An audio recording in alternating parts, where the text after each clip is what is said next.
Nasa Sangandaang Market sa Caloocan si Edwin Duque, Aris 23. Edwin, good morning. Ay, kung tag-Gel, natin ko tayo sa Sangandaang Market.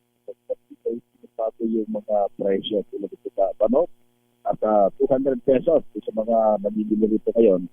Habang itong pakpak ay 170. Yung Adidas, yung masabi nilang na pangapaykay, 160 pesos. Ang presyo ng baboy bagyang mataas ng 40 kaysa doon sa kalapit na palengke. Dahil nasa 340 ang presyo ng karne ng baboy. Ang pork chop, 340 rin. Ang giniling, 330. Yung pata hulihan ay 350. Habang itong pata hulihan ay 340. Yung jet po ay 350 pesos. Bagyang mataas ng 40 ko yung gel kaysa dito sa Monumento Market.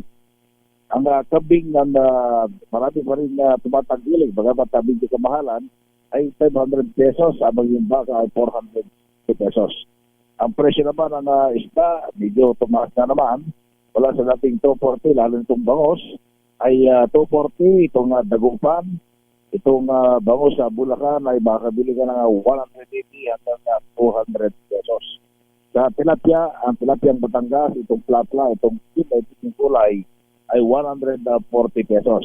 Kaya kung gusto mo yung medyo puti-puti, galing ng Bulacan at Pampanga, merong 90 pesos at merong 120 pesos. Ang galunggong, bumaba ng 20 pesos, 280 ngayong araw. Ang yellowfin ay 280 pesos. Ang pusit lumot, 180. Ang pusit kalawang, 180. Yung pangkalamaris naman, 280. Yung shrimp, merong 180 hanggang 480 pesos bawat kilo.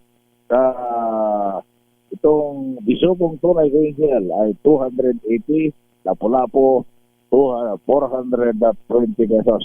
Ang salay-salay 240 pesos. Dito bumaba yung presyo ng isda, lalo na ang tumaas lang itong bangus at tilapia. Yung presyo ng gulay naman, ang ampalaya, muli bumaba ng 140 bawat kilo mula sa 160. Kalabasa, 50 pesos. Yung kamatis, 160 pa rin yung maliliit at 200 yung malalaki. Habang labanos, 80 pesos. Ang talong, merong 80 yung maliliit na medyo payat. Medyo may katandaan na bago harbisin. At 120 yung magagandang kalase. Ang luya, 160. Sibuyas, itong sibuyas na produkto natin, 180. Yung imported ay 200 pesos. Ang bawang, itong bawang, 60 pesos bawat kilo. Hindi na pa nagbago yung presyo ng mga prutas. Habang ang bigas, sabi nga ang pinakamura dito yung 37. Pero medyo may kaitiban. Susundan ito ng 40 pesos. Medyo maganda-ganda kunti. At ang susunod dito ko Angel ay 48, 52, 58. At pinakamahal na bigas ngayon, dinurado, hanggang 80 pesos. Yung malagkit, 58. Yung medyo lumalumala.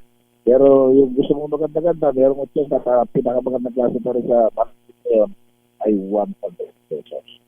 Yan, Kuya Jel, ating price sa monitoring and report sa market sa kanila, market 3.